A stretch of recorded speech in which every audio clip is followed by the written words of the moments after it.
Então, padrões microscópicos da lesão. Nós temos que saber reconhecer padrões, não é? Deve-se então saber, eu ontem também falei um bocadinho disso, conhecer o que é o normal para conseguir saber para conhecermos as alterações e também temos que aprender a reconhecer quais são os padrões microscópicos mais comuns no contexto da patologia. Então, as alterações mais comuns, temos as alterações pelo volume, pela forma, da consistência, normalmente temos um aumento da consistência ao reverso, no caso, por exemplo, das necroses, e podemos ter alterações de cor e estruturas anormais. Aqui, em termos de imagens, para conseguirem perceber, temos então, isto seria a dimensão do rim normal, ele está aberto, ok? Ele é aberto pela sua parte mais superior. Isto será a parte interna do rim, este aqui está fechado. Okay? Isto são duas metades do rim aberto. Isto é um rim fechado, mas com muito maiores dimensões. Vocês têm a escala da régua, conseguem perceber, conseguem perceber que este rim é muito maior do que este. E aqui temos a linha de tecido adiposo à volta do rim aqui nesta zona. Portanto, a parte renal do rim será só esta zona. Aqui uma metade e aqui a outra metade. Okay? Isto então em alterações de volume. Óbvio que este rim tem mais para além das alterações de volume. Este é um rim poliquístico e isto não funcionante, daí a necessidade de ser retirado. Aqui temos então, por exemplo, também da alteração de volume ou dimensões. Temos aqui mais ou menos a dimensão do volume normal. Aqui, como conseguimos ver, esta altura deve ter uns 8 cm e aqui temos um outro com a alteração de dimensão. Isto é um multimiomatoso, ok? Ou seja, tem um leiomioma, um ovário de leiomomas. Eu, por acaso, não tenho uma fotografia dele aberta, para vocês conseguirem verem como é que seria. Mas um outro que normalmente pode ter 60, 70 gramas, este aqui tinha 50 gramas. É uma grande alteração. Mais alterações de forma. Temos aqui rins, este é um rim de ferradura, isto é uma malformação, okay? Isto é de autópsia, são rins fetais, okay? Temos aqui, são os rins, os ureteres, aqui será a bexiga, aqui a bexiga está puxada para a frente e aqui será o útero fetal, também aqui as trompas e aqui o útero. Okay? Isto é alterações no desenvolvimento, então, que faz então o rim de ferradura, que é um dos polos inferiores do rim. Em relação à alteração da consistência, eu vou tentar mostrar quando tivermos aulas no laboratório, porque aqui numa imagem vocês não conseguem perceber a diferença de consistência, mas isto é um útero aberto, isto será a cavidade do útero, ok? Nós abrimos o útero, separamos entre anterior e posterior, portanto temos aqui, isto será a cavidade uterina, e estes nódulos aqui mais branquiçados são os leomiomas, os chamados comumente miomas. E os miomas, que são constituídos por músculo liso, é uma alteração benigna do músculo liso, e ele tem uma consistência muito mais firme do que o miométrio normal, que também é de músculo liso. Okay? Em relação a alterações de cor, eu não tenho aqui uma imagem de uma vesícula, isto é uma vesícula aberta, ok? Isto será a mucosa da vesícula, aqui é a parte da serosa, isto é a parte interna da mucosa da vesícula. E temos então a mucosa da vesícula tem um tom normalmente mais verde escuro, não é? Que é a tonalidade da bilis, e esta aqui tem estas estrias amarelas e tem cálculos, né? Nos chamados pedras da vesícula, né? Tem cálculos que se chama, e assim amarelados, isto é devido ao colesterol, normalmente estes são amarelados e os cálculos amarelados. E estas estrias amareladas, então, também devido a isso. Soluções de continuidade, também podemos acontecer, porque eu tentei explicar ontem. Aqui temos uma imagem da gastrectomia total, ou seja, é a remoção do estômago. E uma solução de continuidade, como eu vos tentei explicar ontem, é quando há falha da continuidade de alguma coisa. Aqui temos uma solução de continuidade que está aqui, que aqui devia estar tudo unido, e temos aqui É como se fosse um buraco, uma solução de continuidade, que é esta derivada de um tumor.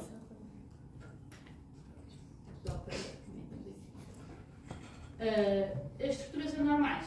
Podemos ter, neste caso, temos uma gravidez extrauterina, uma gravidez ectópica, em que aqui seria a trompa, está com alterações, né? E temos então aqui o embrião que estava a se desenvolver dentro da trompa. Né? A trompa é secundária? Não deveria ser, só que como o embrião ou o óvulo fecundado não conseguiu descer, não saiu disto para ir para a cavidade uterina, começou-se a desenvolver no lumen da trompa. Então a trompa começou a ficar dilatada e o processo de desenvolvimento embrionário começou-se a desenvolver. Começou a criar a placenta. Isto aqui será a cavidade, aqui seria a parte interna da placenta e depois temos material de velocidades coriónicas à volta. Porque a trompa é um segmento muito pequeno, tem 7 milímetros, normalmente de espessura. Então, aqui temos este exemplo, o direito é capaz de ter umas 7 semanas. Pronto, eu tenho vários. Lá no serviço tenho vários de gravidez ectópicas até 12 semanas, que isso já são bem grandinhos. Bem, outras estruturas anormais que podemos encontrar também são os tumores, ou seja, não é normal então também temos que é um aparecimento de neoformação. Neste caso temos o rim, mais um exemplo do rim, e o tumor é esta zona aqui. Conseguem perceber a diferença entre o parênquima normal, aqui ele não está muito bem fixado, mas aqui será o parênquima normal, aqui a zona do íleo renal, e aqui temos então o tumor a se desenvolver aqui no colo inferior do rim.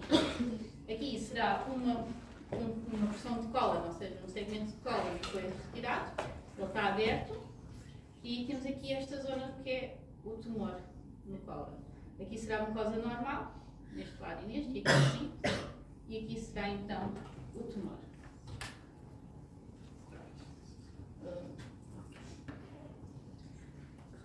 Outro conceito que vamos falar, que eu acho que vocês têm que melhor abordar logo já do início, é então um conceito, esquecendo agora a parte das alterações, é então este conceito de exames temporâneos, que se realiza em vários tipos de cirurgias. E o que é que consiste o exame temporâneo? Vamos pensar, o exame temporâneo é um exame intraoperatório em que a cirurgia necessita de alguma resposta da anatomia patológica para saber como é que vai proceder continuar a cirurgia. Muitas vezes pode ser pedida a anatomia patológica para avaliar margens cirúrgicas, para avaliar gânglios sentinela, já vos explico o que é o gânglio sentinela, para ver se existe metástase, invasões tumorais e até para perceber se trata de uma patologia benigna ou maligna. Ok? Em termos do que no gânglio sentinela, o gânglio sentinela é o primeiro gânglio de uma cadeia linfática, ou seja, imaginem, o mais comum, ou o que é mais comum aparecer ou realizar-se é o gânglio sentinela no cancro da mama. Imaginem que temos o cancro da mama de esquerda, o gânglio sentinela vai ser o primeiro gânglio da cadeia linfática que está na axila esquerda a drenar o tumor. Okay? Então o que é que se faz? É colocado uma tinta, pode ser pelo mamilo ou pela zona do tumor, em que vai fazer, e essa que é um azul de metileno, é azul e vai corar, e essa tinta vai percorrer a parte linfática, o sistema linfático, e vai corar o primeiro gânglio. Na cirurgia eles vão detectar esse gânglio azul, vão retirar e vão mandar para a anatomia patológica. Na anatomia patológica, o que é que nós podemos fazer? Deixa-me só para perceber aqui. O que é que nós vamos fazer? Chegamos o gânglio linfático, nós vamos observar o gânglio, vamos cortá-lo. Podemos fazer, como tem aqui um esfregaço consiste em raspar, imaginem raspar partes de células do gânglio e depois passar para uma lâmina. Não tenho aqui, imaginem que é uma lâmina, nós raspamos do gânglio com o bisturi, e depois passamos para a lâmina, depois vamos fazer uma coloração e vai ser visualizado ao microscópio.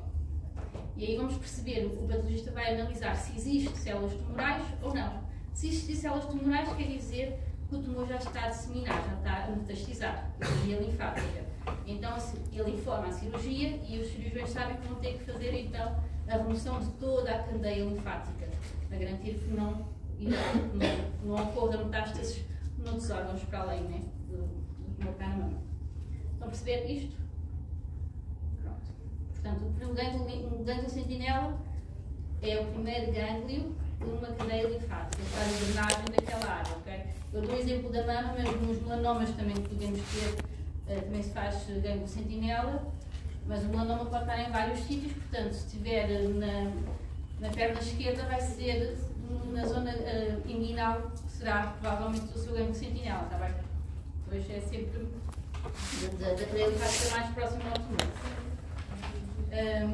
Outra maneira de fazer a coloração do gânglio sentinela poderá ser por endinite, isto quer dizer que nós agarramos no gânglio, seccionamos ao meio e só pousamos em cima da lâmina e ele vai, as células vão ficar aderidas à lâmina e depois fazemos a coloração, vai dar o mesmo resultado parecido ao do esfregaço. Ou então podemos fazer cortes de congelação, utilizamos um aparelho que chama-se crióstato, que vamos utilizar um gel que vai congelar. Vamos fazer cortes histológicos, mas por todo o processamento vai ser então congelado e tiramos então os cortes e fazemos uma coloração de rotina de HF mais rápida do que o normal. Pronto, e também é visualizado ao microscópio. Acho que aqui está. Só aqui para lembrar, eu ponho aqui que o resultado é sempre provisório. Tudo o que o patologista fala depois que o cirurgião, óbvio, isto tudo vai passar pela rotina normal para garantir, né, para confirmar os resultados que foram dados, ok? Isto é sempre só uma ajuda para direcionar a cirurgia. No caso de avaliações de margens, para eles saberem se tumores precisaram já de tumor na totalidade ou se precisam de alargar a margem. No caso de invasões tumorais, normalmente em termos de invasão tumoral é mais nos tumores do endométrio do útero, ok? E que nós temos que avaliar se invade o miométrio, se o tumor do endométrio invade o miométrio, se invade mais ou menos de 50%, isto porque mudou o estadiamento, e eles para os cirurgiões saberem se vão retirar a cadeia linfática ganglionar, a cadeia linfática inguinal ou não. Eu tenho imagens, é mais fácil explicar por imagens. Portanto, aqui já abordei. Aqui então tem a definição do gânglio sentinela, está bem? Foi o que eu estive a dizer, mas fica aqui escrito. Em termos de avaliação de margens cirúrgicas, temos aqui uma imagem, uma fotografia de uma tumorectomia mamária, ou seja, chegou-nos a tumorectomia mamária, marcada com fios de sutura. Muitas das vezes, antes de vir para a anatomia patológica, podem ir para a radiologia também, primeiro para eles marcarem com o arpão a zona de tumor, se não for muito pequeno. E então aqui, esta zona mais branquiçada, aqui é a zona de tumor. O parênquima da mama, vocês para terem uma ideia, é quase tudo composto por tecido adiposo, não é? E tem algumas zonas branquiçadas e elásticas, que são os ductos, mas são muito tenues, digamos assim. E então esta zona aqui é a zona de tumor, e nós o que fazemos no exame extemporâneo é dar o tamanho do tumor e a relação do tumor às margens cirúrgicas. Se dissermos que o tumor está próximo à margem superior, o cirurgião vai fazer então algum alargamento de margem e garantir que a doente fica livre de tumor naquela cirurgia. Senão o que é que vai acontecer? A doente vai para casa, vai para a anatomia patológica à peça, o tumor está na margem, a doente tem que voltar e fazer nova cirurgia. Então, no exame extemporâneo, evita-se então uma segunda cirurgia, uma segunda anestesia à doente. Em relação à avaliação da invasão, aqui temos então o útero, ok? Temos aqui, o que é que nós vamos fazer? Aqui temos aqui esta zona que parece meio ulcerada, que será a zona de tumor, também temos aqui um pólipo de endométrio, mas aqui será a zona de tumor e que nós não tínhamos uma fotografia da secção, vamos seccionar e tentar perceber se este tumor que está no endométrio se invade então o miométrio ou não, e se invade mais ou menos 50%, isto porque vai mudar então o estadiamento. E então o cirurgião vai decidir se vai retirar então os gânglios linfáticos ou não. Isto, então podia decidir lá, vamos logo está metastasizado, o sentinela está metastasizado ou não. Podemos retirar logo na mesma, mas isto para a qualidade de vida da doente altera muito, não é? Fazer uma linfadenectomia, ou seja, este é o nome da retirada da cadeia linfática. Retirar a cadeia linfática vai condicionar muito a vida da doente. Normalmente vai criar edemas, a mobilidade do braço também muda. Então, podendo evitar, evita-se fazer então essas cirurgias se não for necessário. Ok, pronto. Em relação a esta, era a última parte da aula de ontem, era isto. Ficou claro? É importante que vocês tenham bem presente o que é o exame extemporâneo e a sentinela, e depois eu tenho aqui estes exemplos, mas no ovário faz-se muitos exames extemporâneos para ver se é benigno ou maligno. No estômago, avaliação de margens, ok? Em vários órgãos faz-se então este tipo de exames. É exame que é, professora? Exame extemporâneo. Okay? É um exame, eu tenho a definição dela, que eu depois li a definição, mas é um exame intraoperatório. É o único exame que nós colocamos na bibliológica que tem que dar uma resposta rápida. Depois disto tudo acontecer, darmos esta resposta, vai tudo para o formal, vai tudo ser processado na mesma e depois vai haver então um relatório definitivo sobre invasão, metástases linfáticos, etc.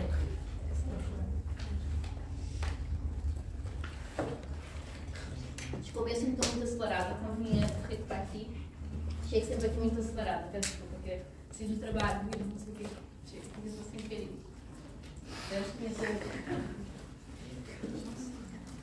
Não vi café, se tivesse visto café, estava por trás.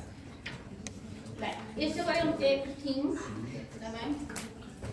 E só para vocês perceberem, eu depois em cada sistema nós vamos voltar a falar um bocadinho do sistema TNM, mas aqui é só para vocês terem uma ideia geral do que é que isto é e como é que as coisas acontecem. Eu tenho aqui os princípios do sistema, mas isto para terem uma ideia. Há vários comitês internacionais, americanos, britânicos, franceses. Houve a necessidade, pelos passados dos anos, de todos falarem a mesma língua. Ou seja, o patologista ou um país classifica uma neoplasia conseguir ser entendido da mesma maneira noutra zona. Então existiu então a necessidade de se criar um sistema em que todos falassem a mesma língua e todos classificassem da mesma maneira. Isto começou volta de 1950, 1952, na França, foi feito por este comitê, mas isto, então, há várias organizações que se juntaram e têm elementos de vários países para chegar a estes acordos. Pronto, isto faz com que a classificação seja, então, com concordância entre vários países e tem, então, o objetivo de permitir as comparações entre as patologias. E também,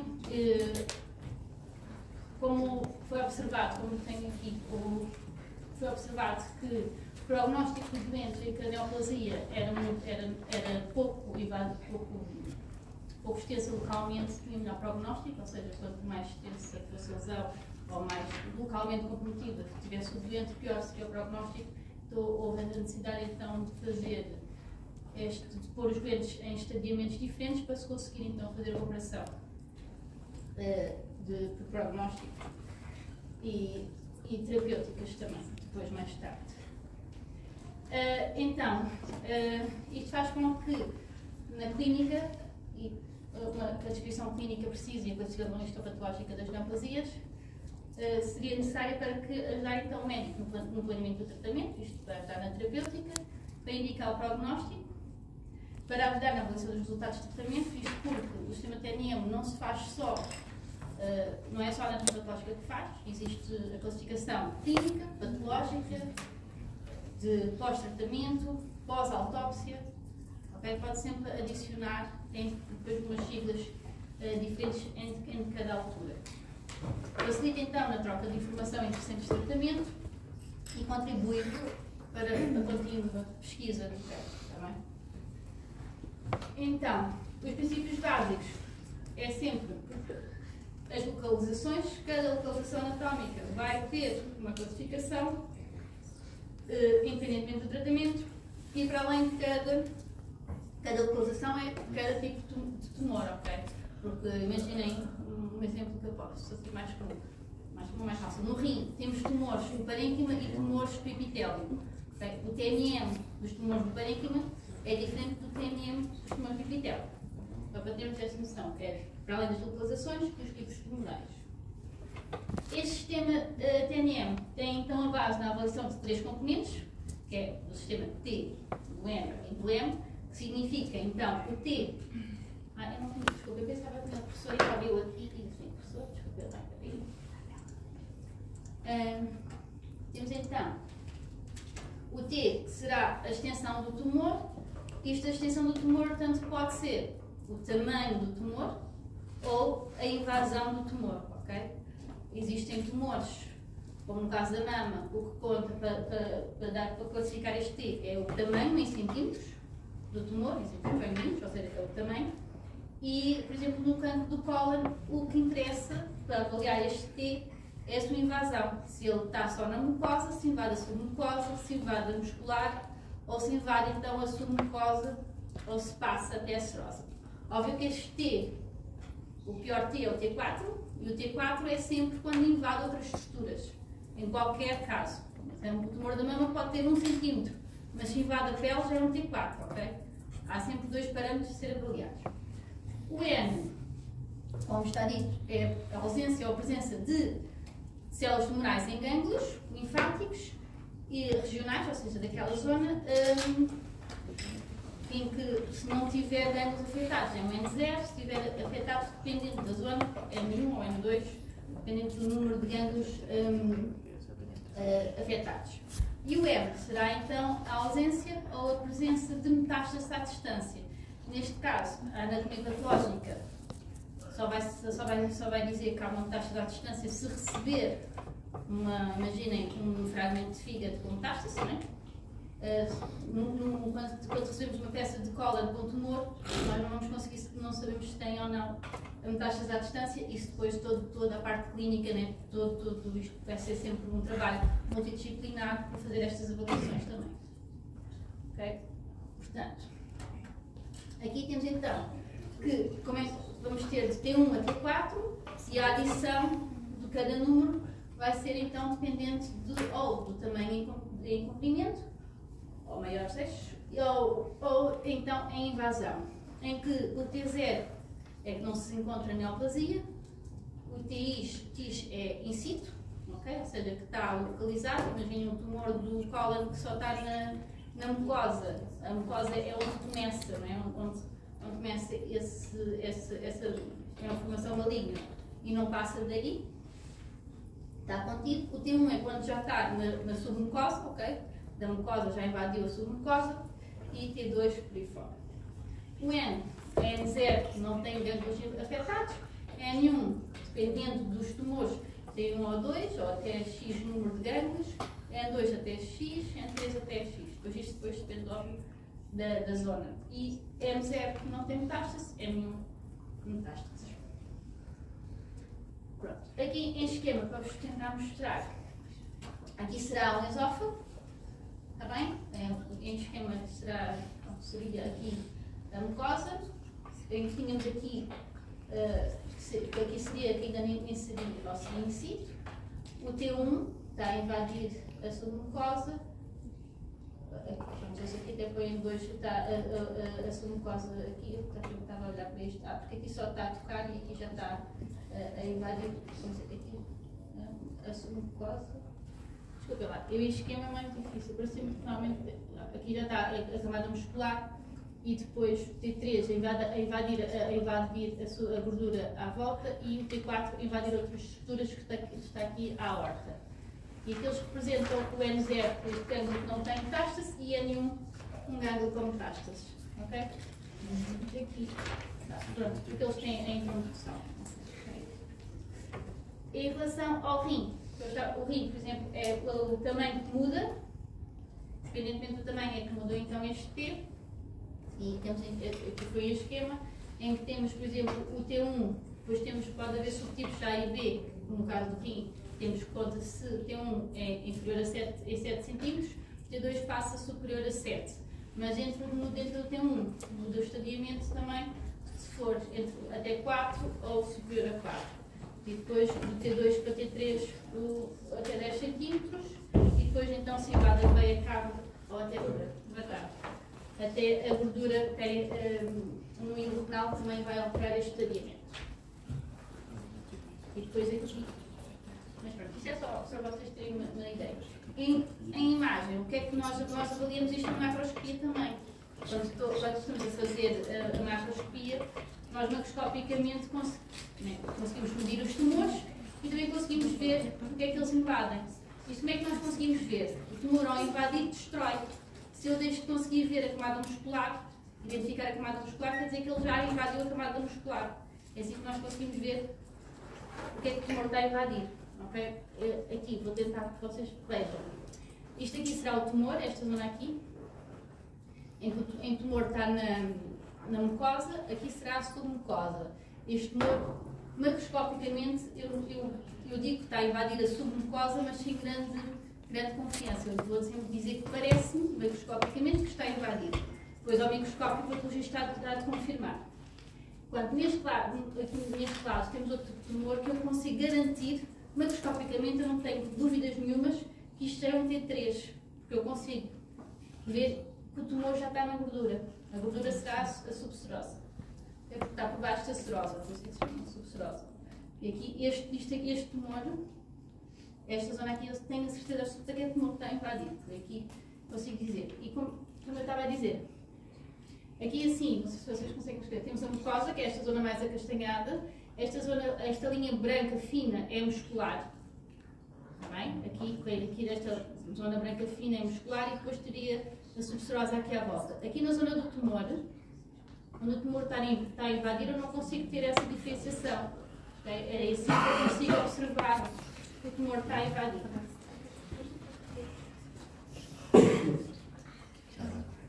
Okay?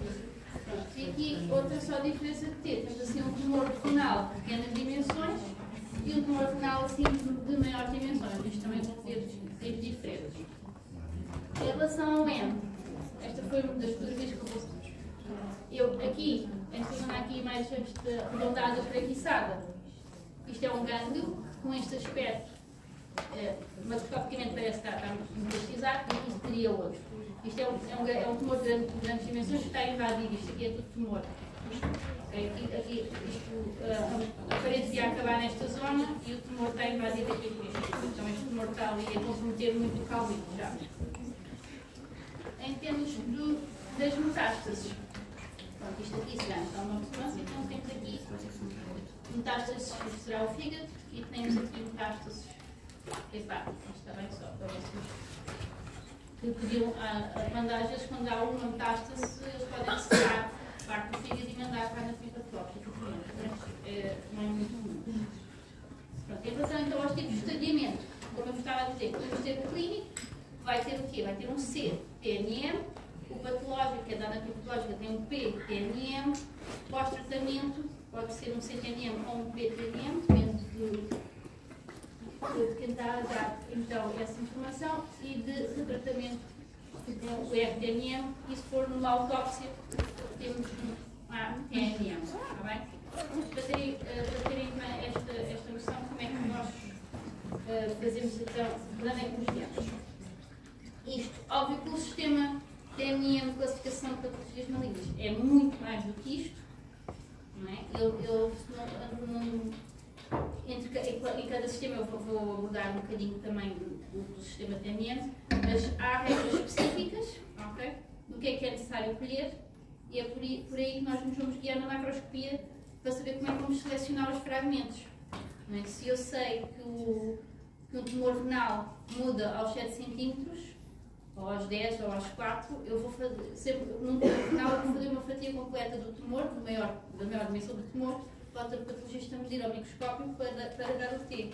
Se eu sei que o estadiamento muda pela invasão da veia renal, por exemplo, eu vou garantir fazer várias fatias de tumor em relação à veia, para o patologista conseguir identificar se existe ou não existe invasão da veia renal. O tamanho do estadiamento muda de órgão para órgão, ou por exemplo é 7 cm para todos? Não. Isso é para o fim. Muda de órgão para órgão, de tipo de tumor para tipo de tumor. Na mama muda aos 2 cm. Tem 1 até 2, tem 2 a 4, se não estou em erro, por aí. Mas depois quando chegamos à mama, eu vou normalmente falar nisso e também ponho nos slides. Na bibliografia havia lá uma, não sei se vocês repararam, há lá um site que é o CAP, que é do Colégio Americano, e eles fazem sempre muitas atualizações de regras do que é necessário fazer, tudo baseado também nos sistemas TNM, e vamos sempre atualizando e vendo o que é necessário. Em termos de exemplo, antigamente não se fazia inclusão total dos gânglios da mama, por exemplo. Hoje em dia tem que se fazer a inclusão total dos gânglios da mama, porque se cortarmos uma metade do gânglio e mandarmos para metade, não garantimos que na outra metade não podia haver então metástase. Então, a regra hoje em dia é que tem que se fazer a inclusão total, independentemente do tamanho do gânglio. Menos quando há uma metástase clara, macroscopicamente, aí só se põe uma metade. Mas pronto, há sempre atualizações e vai sempre dependendo para garantir então o melhor tratamento à doente, porque isto vai dar indicações terapêuticas, ok? A classificação, o estadiamento da doença vai dar então indicação para terapêuticas, além de outras coisas, mas isto vai dos fatores, o estadiamento é um deles, ok? Portanto, eu só que vocês tivessem uma ideia que vai-se fazendo destes aspectos, assim, fiz assim de uma maneira mais simples. Ok. Vamos agora então falar da pele.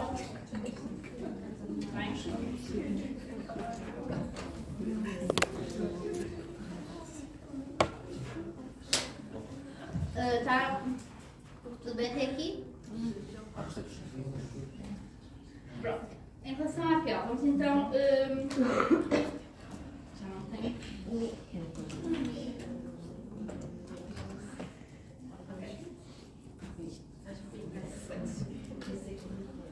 Pronto, a histologia da pele. Nós sabemos que a pele é constituída em várias camadas. Temos a epiderme, temos depois a derme e depois temos o tecido subcutâneo, que não aparece aqui na imagem, mas devia aparecer, porque depois temos, só que não consegui encontrar no lugar externo da derme. Só que depois vamos ter alterações, ou seja, patologias da pele podem ser da epiderme, da derme ou até do tecido subcutâneo ou até das estruturas anexas, né? Dos pilócitos, ter patologias de várias estruturas da pele. Dentro das patologias, podemos então ter as inflamatórias e as neoplásicas. As neoplásicas podemos ter benignas e malignas. Isto vai ser em todos os sistemas, será mais ou menos para esta ordem. Nas inflamatórias, podemos ter eczemas, as psoríases, que são eczema que faz a pele atópica, que vai fazer aquela escamação da epiderme. A psoríase, então, é uma doença quase autoimune, que é crónica, que não tem cura. Okay? O líquido plano, temos doenças bolhosas, as doenças autoimunes e infecciosas. Normalmente, sempre infecciosas, pode-se saber quais são, qual é a causa, e outras, muitas delas, não se consegue saber. E das patologias da pele, mais difícil de diagnosticar são sempre as patologias inflamatórias, ao contrário das neoplásicas, que aí ou tem ou não tem, é muito mais fácil de diagnosticar. Pronto, aqui só em caso de exemplo, o eczema, que é muito comum, okay? É quase a pele atópica. A psoríase, que é então a doença que não tem cura, não pega e não mata, que é a doença dos 3 mãos, para quem. O líquen plano, tem estes aspectos. O herpes zoster, que é das patologias infecciosas, que é o a da varicela, que também é um tipo de herpes. Pronto, isto é só em caso de, só para como exemplos. Nas patologias neoplásicas benignas, podemos ter os neomelanocíticos, que são os sinais normais da pele, a queratose seborreica, os pólipos ou os quistos. Isto só que os neomelanocíticos têm origem dos melanócitos, as queratoses seborreica têm na parte da queratina do epidérmio da pele, os pólipos podem ter várias origens e os quistos podem, mais comuns, são até dos folículos pilosos, por exemplo. Aqui temos o exemplo do neomelanocítico, que faz assim, podem fazer efeito de pápulas. A queratose seborreica, normalmente é em idade mais avançada. Os pólipos fibroepitelial, Isso é uma verruga. que é um pólipo. Uma verruga? Não, uma verruga é diferente. Uma verruga é causada por um vírus. Por quê? Por um vírus. É diferente. Por acaso podia ter trazido verrugas. Há verrugas que normalmente são causadas por HPV. Vocês já ouviram falar do HPV, isto não está por saúde, mas há HPV que ataca outras verrugas e normalmente as verrugas são causadas pelo HPV de outros tipos, não dos tipos que afetam as mucosas de colo do útero. Sim, mas é diferente. Isto aqui normalmente é o crescimento, é o crescimento normal de algum fermento, pode ser, às vezes um pólipo é um lipoma, que é o lipoma é um tumor benigno do tecido adiposo, de forma, só que normalmente o que é que tem? Tem uma base. Então, e depois é um crescimento, a protuberância quase cresce, normalmente tem uma base. Tem sinal de carne com pólipo. Pronto, se calhar. Não é muito comum, não é o que se fala, mas sim. Sim, será então pólipo. Depois, fibroepitelial, isto porquê? Porque tem composto por epitélio, e depois tem um tecido fibrótico por dentro, normalmente, pode ser esguiçado. E normalmente tem vasos a suportá-lo. Em termos das patologias neoplásicas malignas, temos o carcinoma pavimentocelular, estava a fazer sobre os dois, o carcinoma basocelular, o melanoma, podemos ter linfomas ou os sarcomas. Isto para vocês terem uma ideia. Então, pavimentocelular sai com o epitélio e normalmente este tumor vai muito tempo a crescer ou a se desenvolver. Não é um tumor que infiltre muito, mas pode metastizar. O basocelular é um carcinoma que não tem capacidade de metastizar, okay? Mas é um tumor que invade as estruturas adjacentes. O melanoma é o pior dos tumores porque metastiza pode metastizar muito rapidamente. E o melanoma depois tem várias fases. Ele pode... É um tumor que cria lesões satélite, então da pele é o pior, será sempre o melanoma. Os linfomas pode aparecer então nos linfócitos que estão presentes também na pele e os sarcomas podem aparecer então no tecido subcutâneo, os sarcomas podem aparecer praticamente em qualquer lado. E também é das patologias, não é muito comum na pele, mas é das patologias assim mais chatas. Apesar de eu já apanhei alguns sarcomas muito aberrantes. Apanhei na minha vida profissional. Em termos então de imagens, temos então um aspecto do carcinoma pavimentocelular, ou também podemos também chamá-lo espinocelular, porque eles normalmente contêm muita creatina. Existem tumores, não sei se vocês já viram. Há tumores espinocelares que fazem um corno, chama-se um corno mesmo cutâneo, que ele é só feito de creatina e tem a mesma forma do corno. Se vocês já viram algumas pessoas que parece que têm um tumor espinocelular, mas eu já vi alguns que foram xizados, pequeninos, mas pode aparecer alguns assim até grandinhos. Aqui está outro exemplo de um tumor pavimentocelular. O basocelular é assim um bocadinho mais, não é tão exuberante como os pavimentocelares. É assim quase uma mácula. E temos então os melanomas, que são normalmente com uma pigmentação muito mais carregada. Pode haver zonas de despigmentação destas lesões que normalmente é emocional, quer dizer que ele já está há muito tempo, ou seja, já está há muito tempo presente, não é uma lesão recente, já tem algum tempo, e tem então estes contornos irregulares e há zonas onde quase não se vê bem onde é que ele começa e onde é que ele acaba. Não há prognóstico, será então também quando começa a criar úlceras. E então, pronto, assim, pode ter mais ou menos este aspecto. Depois, em termos de patologias da pele, só para dar é difícil às vezes escolher qual é as patologias que podia falar. Isto é só uma pequena amostra, está bem? O que é que existe? São vários capítulos de patologia de pele. Em relação depois à macroscopia, o que é que nós podemos ter? Em termos de amostras, podemos ter amostras excisionais ou incisionais.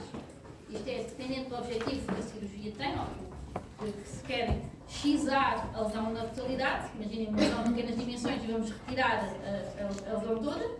Chama-se então uma biópsia excisional ou então uma biópsia incisional. Imaginem uma pessoa que está com... tem, deixem-me ver assim, psoríase, tem muitas lesões, ou tem uma lesão muito grande, mas não se sabe, ainda nunca foi diagnosticado e fazem uma biópsia pequena dessa grande lesão para diagnóstico, por exemplo. Okay? Portanto, uma biópsia incisional será uma biópsia de uma lesão maior. A lesão não é excisada na totalidade, só se tira um bocadinho da lesão para diagnosticar e depois, se for necessário, se excisa-se a lesão toda. Se não, se for uma doença só inflamatória, trata-se a doença e não se tem que excizar totalmente a lesão toda. Não é? Se for um tumor, aí provavelmente vai-se ter retirado a lesão toda. Conseguem perceber a diferença entre excisional e incisional? Ou é tudo ou é uma parte? Exato. Mas não me digam se é dentro do corpo ou fora do corpo, está bem? Só para terem ideias. Pensem então. Depois, dependendo da técnica, isto é, podemos ter amostras. Imaginem, eles podem fazer uma biópsia incisional por cortagem, podem fazer uma biópsia incisional por shaving, por punch, ou então fazerem um retalho cutâneo. Os retalhos cutâneos normalmente são incisionais, o punch podem ser incisionais, o shave e a cortagem normalmente são incisionais, mas são lesões, por exemplo, das queratoses seborreicas, fazem cortagem ao shaving, são lesões benignas que não vão, só retiram a lesão, não precisam tirar margens. Os tumores normalmente vêm em retalhos cutâneos, podem fazer um shaving de basalioma, mas normalmente não é basalioma, não, de um vazamento ocular, mas não é assim tão comum. O punch é uma técnica que tem a cortagem ou shaving, então, sem lesões não neopláticas, como a queratose seborreica, a queratose típica, ou os pólipos, nem se fazem só, retiram só mesmo a base. E, como estava a dizer, os diagnósticos, então, os carcinomas de células basais serão então os basaliomas. A cortagem consiste então na remoção da lesão por raspagem. Nós vamos receber sobre tipos de fragmentos que não são orientáveis e fazemos normalmente inclusão total. Eu ainda não vos disse, mas tenho que vos dizer, não é? Porque eu acho que ainda não falei. O que é isto de inclusão total? Okay? Isto quer dizer que toda a amostra que eu recebo vai ser processada e vai para a análise. Okay? Vou dizer que vai ser uma inclusão total, porque ela vai ser incluída na totalidade. Se eu não incluir na totalidade, vou fazer a reserva. Okay? E depois, na pele, eu posso escolher algumas, dependendo da patologia, eu posso escolher fazer inclusão total ou fazer reserva de alguma peça, de alguma parte da amostra. Pronto. Ok. O shaving, então, é a remoção da camada mais superficial da pele. Os fragmentos normalmente são irregulares ou então têm a forma da lesão e fazemos então a inclusão total. São mesmo uns fragmentos muito superficiais, então normalmente só têm o mesmo tipo de lesão e têm a mesma camada mais superficial da pele. Como está aqui no esquema a representar. O punch. Os punch normalmente podem ser então incisionais, quando são então nos processos inflamatórios, nas biópsias de grandes dimensões, ou no estudo da alopécia. Vocês sabem o que é o estudo da alopécia? Sabem? O que é? Então, a alopécia é quando existe então a perda de pelo, certo? Então, o estudo da alopécia, o que é que consiste? Faz uma biópsia para perceber se existe a queda de cabelo, qual é a causa. Se não existe a perda de folículos pilosos, aquela na pele deixou de existir folículos pilosos. Então, é um estudo, é diferente, é uma técnica, a pele vai ser tratada de outra maneira, porque o objetivo não é ver lesão, mas sim ver folículos pilosos nas camadas da pele. As biópsias excisionais são então por punch, são lesões pequenas. O punch é do género, é isto. É o género de uma caneta, ok? Em que é um cilindro e que. Isto vocês querem? Só para ver se. Vamos furar a pele, vamos botar e vai sair então um fragmento da forma deste cilindro, ok? Isto, pronto. Normalmente pode ter, os cilindros têm vários tamanhos, podem ter 3, 2, 3, 6, 8, por aí. E normalmente então fazemos infusão total. Quando tem menos de 3 milímetros, nós não vamos seccionar, porque podemos estar a perder, vamos escrever e vai inteiro para cá certo. Quando tem mais de 3 milímetros, vamos então disseccionar. Temos aqui um exemplo, o punch está assim desta forma. Neste exemplo, neste esquema, isto será um punch, uma biópsia excisional, ok? Porque eles fazem aqui um exemplo de uma lesão aqui no meio e temos um bocadinho de margem à volta, eles precisaram a lesão na totalidade. Então dissecciona-se e depois põe-se na totalidade. No estudo da alopécia, vamos fazer cortes diferentes, vamos ter um punch e o que vamos fazer cortes transversais.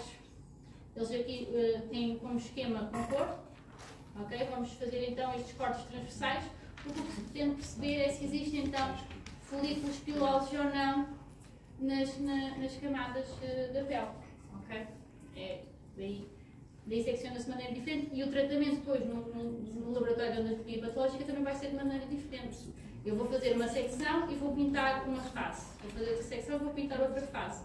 E vou dizer aos colegas que estão na outra parte do serviço que para baixo vai ser o que está pintado, que é para o patologista estar a ver as secções diferentes, não ele vai ver duas secções iguais. E portanto é que ele vai ver por camadas. Retalho cutâneo.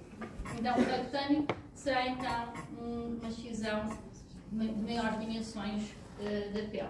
Pode ter este formato aqui, que é um formato elíptico, ou pode ser ovalado, ou pode ser em T, normalmente às vezes há triângulos, depende da lesão, depende da abordagem que o médico cirurgião pretende e qual é a melhor maneira que eles fazem para depois fazerem a união das extremidades e deixar uma cicatriz com melhor aspecto, ou uma pequena cicatriz ao doente, ok? Portanto, eles podem ter várias formas, dependendo então da lesão que se encontra.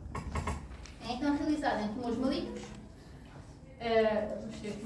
pode também os nervos melanocíticos ou lesões, outras lesões benignas de grandes dimensões, pode ser então realizado. Pronto. Na epiderme, podemos ter, para nós percebermos, observar vários tipos de lesões. Como podemos ter umas máculas, que são lesões planas, é como se fosse uma mancha, os sinaizinhos normais que a gente tem que são planos, é uma mácula. As placas,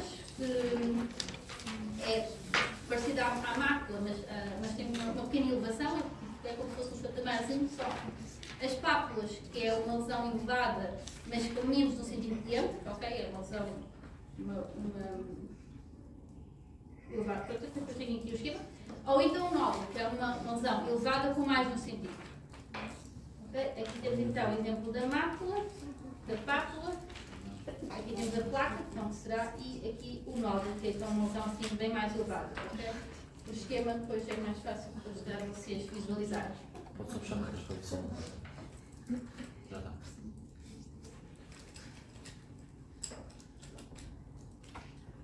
Ok? Não temos então estes 4 tipos de lesões. Óbvio que quando estou a descrever lesões, às vezes não consigo utilizar nenhum destes termos, diz então,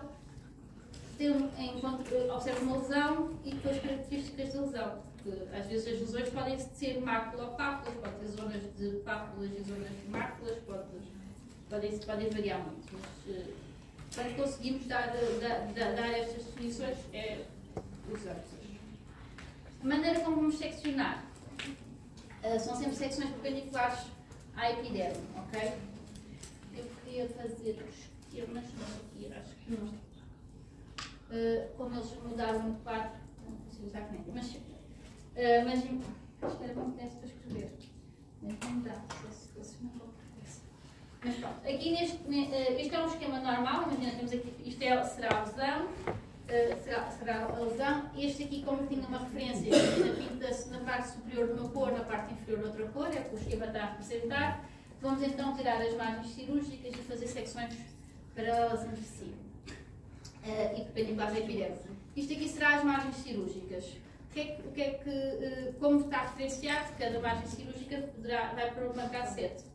Okay? Que era para depois o médico perceber se o tumor está perto de uma margem ou de outra. Se o tumor estiver muito perto destas margens, em vez de selecionar, fazer estas secções como está aqui representado, o que nós podemos representar será uma coisa assim deste género, por exemplo. Também para depois o patologista conseguir ver ao microscópio a distância então da lesão à margem. Nós microscopicamente pode-nos parecer não estar a atingir, mas microscopicamente pode estar a atingir. Isto então, normalmente fazemos este tipo de segmentação de secções ao fazermos inclusão total. Aqui podemos fazer as margens e parte da lesão e escolher então fazer reserva, não incluir na totalidade. Em regra, a regra de seleção, se faço inclusão total, se não faço, vai depender do tamanho da amostra que temos. Se o retalho cutâneo, se a amostra que eu tenho de pele tem até 2 cm, eu vou sempre fazer inclusão total. Se tiver mais de 2 cm, eu posso decidir ou optar se faço ou não faço. E vou optar como? Se a lesão for regular, eu conseguir identificar onde é que ela acaba, onde é que ela começa, e dependendo do tipo de tumor. Se for um melanoma, pode ter 10 cm a pele, obrigatoriamente vai ser inclusão total. Se for um basocelular ou um espinocelular, aí posso decidir, posso só então isto, se consigo avaliar bem as margens cirúrgicas e a sua invasão. Óbvio que vou sempre ter estes critérios, mostrar as margens cirúrgicas próximas à lesão e a invasão do tumor. Okay? E posso então selecionar como é que eu faço, se faço ou não. Ok? Isto ficou, eu não tenho isto escrito em lado nenhum nos slides, mas isto ficou, está bem? Percebam isto. Melanomas, inclusão total em todo o lado, inclusão total independentemente do tamanho, mas em regra será aos 2 cm inclusão total, maior, podemos então selecionar dependendo das lesões. Pronto. Dúvidas? Percebe? Amostras de lábios serão então, os retalhos normalmente são retalhos em cunha, isto porque vamos ter, eles têm este formato. Okay? Aqui também podemos decidir pintar de cores diferentes, normalmente os tumores no lábio são no lábio inferior, conseguem perceber porquê? Tem no lábio inferior que é mais comum, os tumores. É pela exposição ao sol, que é o que vai apanhar mais sol, é o lábio inferior. Por exemplo, o pavimento solar é um tumor que vai aparecer pela exposição solar, okay? É um dos fatores. Pronto, aqui como vamos conseguir orientar, porque um retalho de lábios não é um retalho que não tem só pele, não, okay? Vai ter mucosa e pele, e então aí conseguimos orientar, podíamos decidir pintar. E aqui fazemos sempre inclusão total também nestas amostras, está bem? E as secções são sempre perpendiculares à epiderme e mucosa, ok? Aqui este lado será a mucosa e neste lado será, aqui está ao contrário, neste lado da mucosa e neste lado será a pele. Quando se tira um lábio inteiro, se diz que é uma vermelhectomia, não é só por curiosidade, eu não vou porque mas não se dá à peça. Pronto, a descrição da amostra.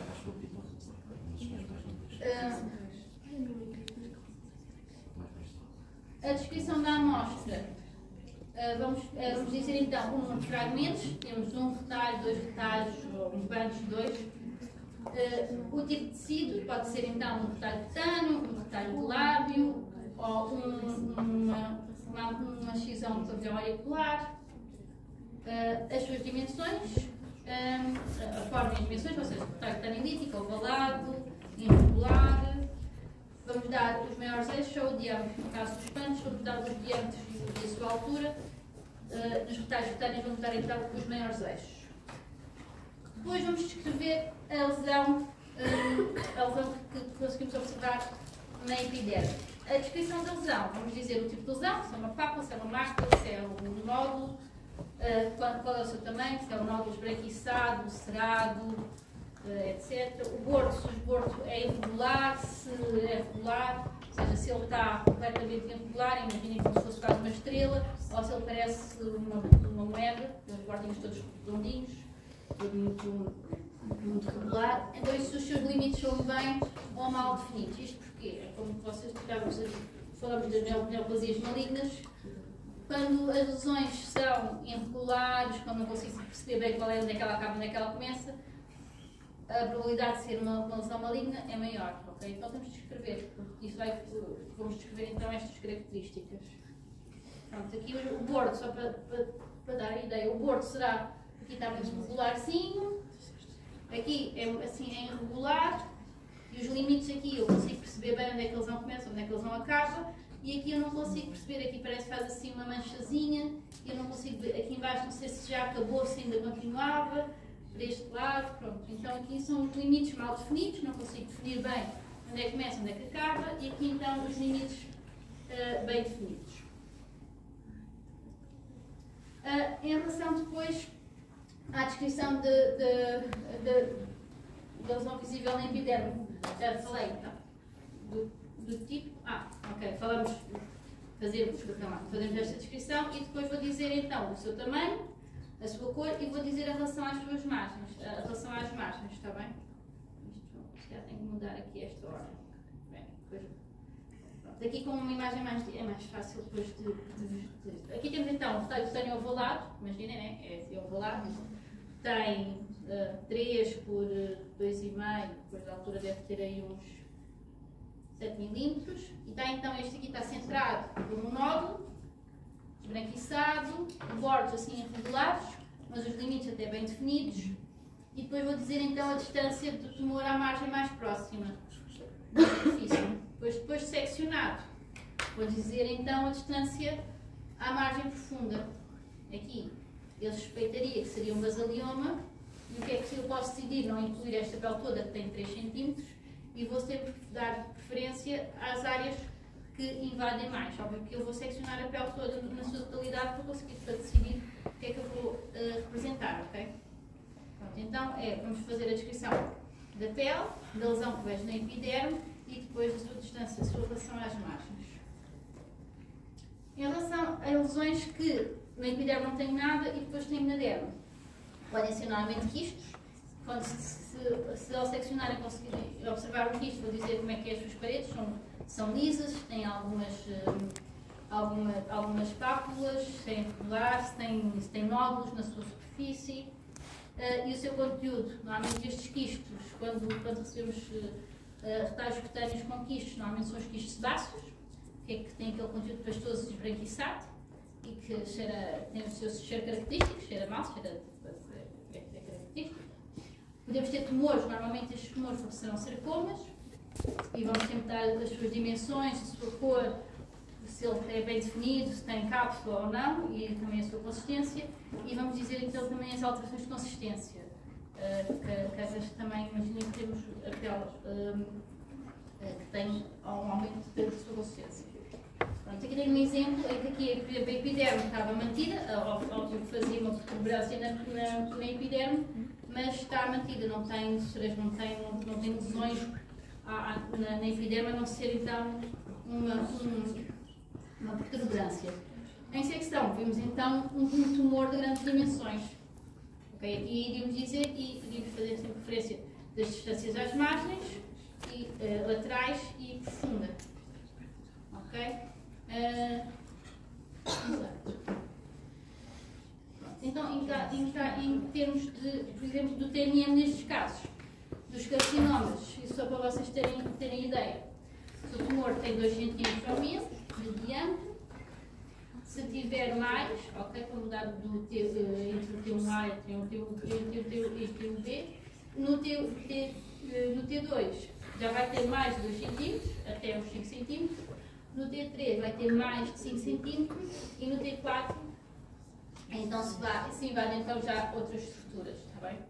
Depois vamos ter em mínimos mais características. Isto depois, como eu estava a dizer, muda consoante. No melanoma já é diferente, okay? Temos um TNM diferente também para o melanoma, em que aqui será em milímetros as suas alterações, porque o melanoma pode criar, é muito mais agressivo e cria então as suas lesões satélite,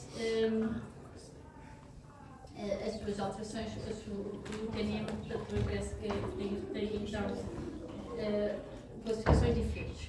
Em relação, por exemplo, nós podemos receber, para além de decisões de melanoma, da patologia do melanoma em si, da lesão, depois de ser diagnosticado melanoma, normalmente fazem um alargamento de margem. Independentemente se as margens estavam atingidas, normalmente fazem um alargamento de margens. Normalmente aí vamos receber o retalho cutâneo de grandes, de algumas até pode ter 5 cm, com a margem, com a cicatriz. Nesses casos, faz-se sempre inclusão total também. Nos melanomas, tudo o que vem proveniente do melanoma é a inclusão total. Está bem? Por hoje, só tenho isto. Vou